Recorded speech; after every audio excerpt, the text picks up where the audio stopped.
प्रभु यीशु के सामर्थ्य नाम में आप सबको जय मसीह की। Praise the Lord. आइए समय हम परमेश्वर का धन्यवाद करते हुए परमेश्वर के पवित्र वचन को निकालें। मेरे साथ प्रभु के वचन को निकालेगा नीति वचन की पुस्तक उसका 3रा अध्याय और उसका वचन 6। यहाँ इस प्रकार से लिखा है, उसी को स्मरण करके सब काम करना, तब वह तेरे लिए सीधा मार्ग निकालेगा। Praise the Lord, hallelujah. प्रभु के लोगों, अगर आप कहीं किसी शहर में जा रहे हैं या अपने नगर में या कोई ऐसे अनजान जगह में, तो आप अक्सर दिशा सूचक जो स्थान होगा या बोर्ड होगा या साइन बोर्ड होगा, उसे बहुत ध्यान से देखते हैं कि कौन से बोर्ड में क्या क्या लिखा है। अगर उसने कहा कि दाएं मुड़ना है तो हम दाएं मुड़ जाते हैं, बाएं मुड़ना है तो बाएं मुड़ जाते हैं। अगर ये लिखा है कि आगे गति अवरोधक है, ब्रेकर है, हम बिल्कुल सावधानी, मतलब एक अनजान जगह पर हम साइन बोर्ड को बिल्कुल गंभीरता के साथ लेते हैं। लेकिन आपके घर के आसपास में, आपके मोहल्ले में कहाँ कहाँ पर बोर्ड लगा आपको पता है? आपको शायद मालूम होगा कि शायद लगा है कि नहीं लगा, या हो सकता है मालूम हो तब भी आपने ध्यान नहीं दिया। क्यों?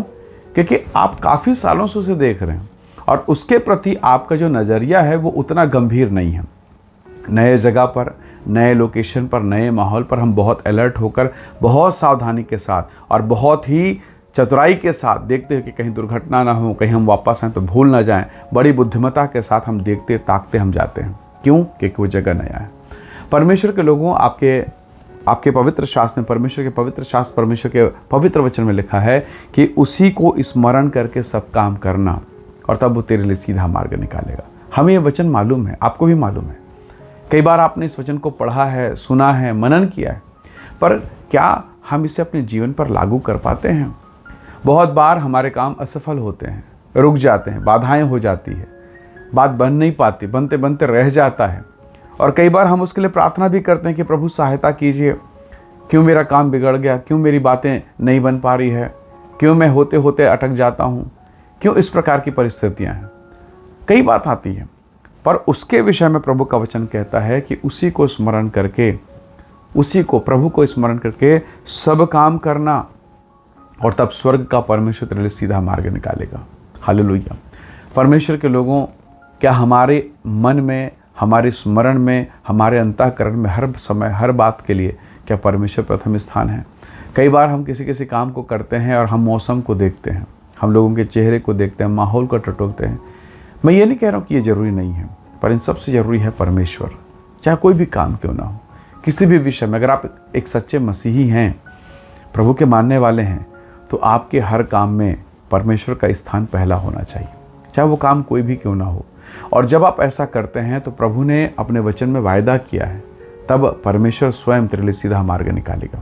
इस पवित्र वचन को सुलेमान लिखता है, वो व्यक्ति जो संसार में सबसे अधिक बुद्धिमान है, जिसे परमेश्वर का वरदान प्राप्त था कि उसके बाद में कोई भी उसके जैसा बुद्धिमान नहीं होगा और ना इतिहास में कभी उसके समान कोई हुआ। वो व्यक्ति कहता है, शायद उसने भी अपने तरीके से कि मैं बुद्धिमान हूँ, मैं समझदार हूँ, उसने अपने तरीके से काम करने की कोशिश की होगी और उसने सफलता के जगह में असफलता को देखा, निराशा को देखा, और तब बड़े अनुभव के साथ आत्मा में होकर इस बात को लिखता, उसी को स्मरण करना और तब सब काम करना और तब सब कामों में सीधा मार्ग निकलेगा। कान्हा नगर के ब्याह के घर में बड़ी तैयारी थी, सबने अपनी अपनी व्यवस्था की थी और सबको ये बिल्कुल विश्वास था कि यह कार्यक्रम बहुत अच्छा होगा। पर कार्यक्रम की शुरुआत में थोड़ा ही दूर हुआ, मध्य में बस पहुंचे ही थे कि दाखरस खत्म हो गया और अब उस घर में विवाद की स्थिति निर्मित हुई। प्रभु का धन्यवाद, वहाँ यीशु मौजूद थे। हालेलुया। मरियम ने इससे पहले कह दिया था, जो कुछ वह कहे वही करना, यीशु को पहला स्थान देना।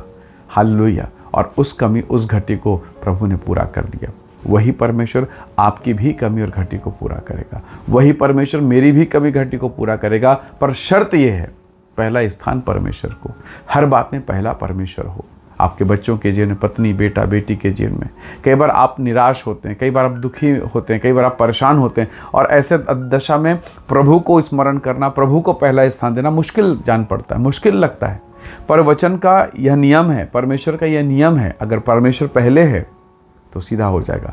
हो सकता है आजकल आपका मार्ग टेढ़ा हो, काम नहीं बन पा रहे हैं, काम हो नहीं रहा है, तो उसका उपचार क्या है? पवित्र शास्त्र कहता है उसी को स्मरण करना, और जब आप उसे स्मरण करते हैं प्रभु का आत्मा कार्य करेगा। हालेलुया। जब आप उसे याद करते हैं, परमेश्वर अपनी उपस्थिति को प्रकट करेगा और वो काम जो आज तक नहीं हुए प्रभु करेगा। ये उसका वायदा, ये वचन का भेद है। हालेलुया। इसलिए मैंने पहले कहा, आपके घर के आसपास का साइन बोर्ड होगा, आपको याद नहीं, ध्यान नहीं। कारण एक ही है, क्योंकि वो आपके आसपास हमेशा हाथ में रहता है। तो जो वचन आज मैं आपको बता रहा हूँ वो साधारण लगेगा, क्योंकि कई बार आपने पढ़ा, पर उसके महत्व को आपने नहीं समझा। कई बार मैंने नहीं समझा, और इसीलिए जब हम नहीं समझते हैं हम वो रिजल्ट नहीं प्राप्त कर सकते। इसलिए क्यों ना आज प्रभु से कहें कि प्रभु अनुग्रह दे, मुझे फिर से एक नया मन दे, एक नया सोच, एक नया विचार दे, ताकि हर काम में, हर बात में मैं पहला स्थान आपको दे सकूं। आइए इस समय हम दुआ करें, परमेश्वर का धन्यवाद करें। प्रेमी अनुग्रहकारी स्वर्गीय पिता, आपको हम प्रथम स्थान दे सकें, घर में, परिवार में, बिजनेस में, व्यवसाय में, दुख में, क्लेश में, पीड़ा में, शांति में, अशांति में, हर दशा में, हर परिस्थिति में पहला स्थान आपका हो, ऐसा तो हमें अनुग्रह दे और हम उस विषय पर कार्य कर सकें। प्रभु जी, आपके प्रेम, आपके दया, आपकी स्वर्गीय कृपा के लिए हम आपका धन्यवाद करते हैं। अपनी महिमा से भरपूर कर, आशीष को प्रदान कर, कृपा को प्रकट कर, और जितने लोग इस संदेश, इस वीडियो को देखते और सुनते हैं, वे सब प्रभु यीशु के नाम से आशीषित होने पाए। हम में से प्रत्येक पर अपनी दया प्रकट कीजिए। हम सब बातों में आदर और महिमा आपको देते हैं और धन्यवाद के साथ विनती यीशु के नाम से मांगते हैं पिता, सुनिए और दया से ग्रहण कीजिए। आमीन, आमीन। प्रभु आप सबको बहुत ऐसे आशीष दे। Praise the Lord. जय मसीह।